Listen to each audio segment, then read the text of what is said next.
ஐயா, காவல்துறை டிஜிபி ஒரு உத்தரவு போட்டிருக்காங்க. போலீஸ் ஸ்டேஷனில் வந்தவங்களாம் அலக்களிக்கக்கூடாதுன்னு. ஐயா, என்னை அலக்களிச்சாங்க, கொஞ்சம் நஞ்சம் இல்லை. ஒரு கம்ப்ளைண்ட், அது வரைக்கும் போலீஸ் ஸ்டேஷன் பக்கமே போகாதாங்க. நான் போலீஸ் ஸ்டேஷன் பக்கமே போகாமல், அந்த போலீஸ் ஸ்டேஷன் வந்தாவே அந்த பக்கம் திரும்பி போயிடுவேன். ஏன்னா போலீஸ் ஸ்டேஷன்லாம் நம்ம போகிற இடம் கிடையாதுன்னு நினச்சவள ஒரு ஏடிஎம்கேனுடைய பஞ்சாயத்து தலைவருடைய ஹஸ்பண்ட் பாண்டு, அவர் பேர். அவர் சொல்லி கடத்தூர் கோபிச்செட்டிப்பாளையத்தில் இருக்க கடத்தூர் ஸ்டேஷன், கோபிச்செட்டிப்பாளையம் ஈரோடு டிஸ்ட்ரிக்ட் கண்ட்ரோலில் இருக்க கடத்தூர் ஸ்டேஷனில் இன்ஸ்பெக்டர் துரைபாண்டியன், இவங்க 2 பேரும் சேர்ந்துக்கிட்டு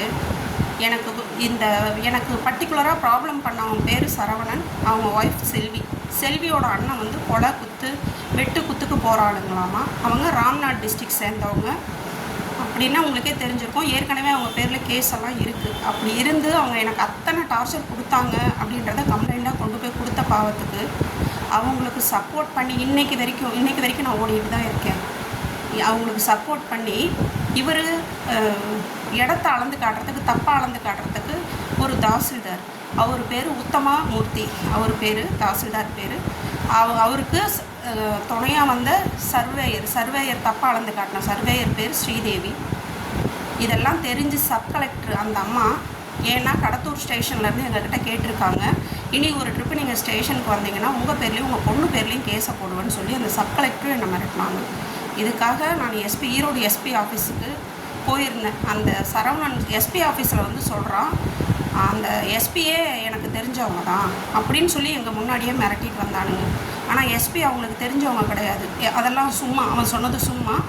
இவங்க மூலியமாக இன்ஃப்ளூயன்ஸில் இந்த நம்ம துரைப்பாண்டி, அவரும் அதே ஏரியாவை சேர்ந்தவரான், அவருடைய இன்ஃப்ளூயன்ஸில் அங்கே போய் நான் கம்ப்ளைண்ட் கொடுத்தேன். அங்கே இருக்கிறவங்க நாங்கள் கம்ப்ளைண்ட் கொண்டு கொடுத்த உடனே முதல்ல கீழே ரிசப்ஷனில் வாங்குறப்பயே அதை வாங்கி படித்து பார்த்துட்டு உடனடியாக அதை வந்து குறிப்பிட்ட ஸ்டேஷனுக்கு கூப்பிட்டு சொல்லி அந்த எஸ்பி கிட்ட நாங்கள் போகிறதுக்கு முன்னே எங்களை பற்றின தப்பான அபிப்பிராயத்தை அங்கே கொண்டு போய் சேர்த்துட்டாங்க. அதேமாதிரி கலெக்டர் ஆஃபீஸில் நான் கொடுத்த அத்தனை கம்ப்ளைண்ட்டையும் அது முதல்ல பிஏ கிட்ட போய் தான் போகுது. பிஏ குறிப்பிட்ட ஸ்டேஷனுக்கு கூப்பிட்டு அவர் சொல்லியிருக்கிறாரு.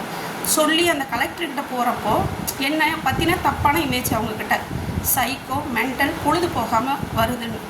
பொழுது போகாமல் ஒரு பொம்பளை அத்தனை ட்ரிப்பு ஓடுறான்னா ஒரு ட்ரிப்பாவது காது கொடுத்து கேட்டுருந்துருக்கலாம். 8 லட்ச ரூபா லாஸ்.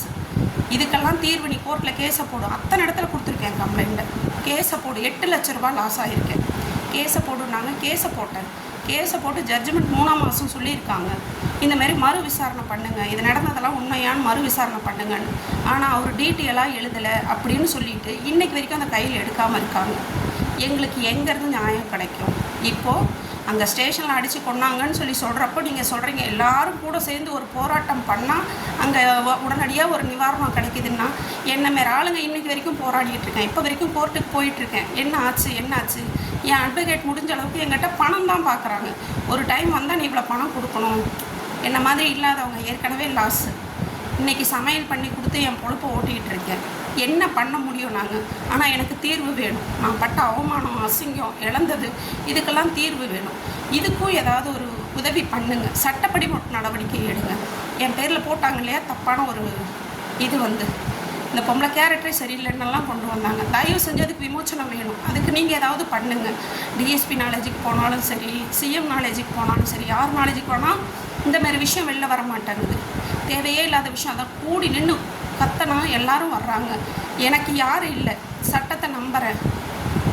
எனக்கு சட்டம் நியாயம் கிடைக்கும்னு நம்புகிறேன். தயவு செஞ்சு எனக்கு அதுக்கு ஒரு தீர்வை கொடுங்க.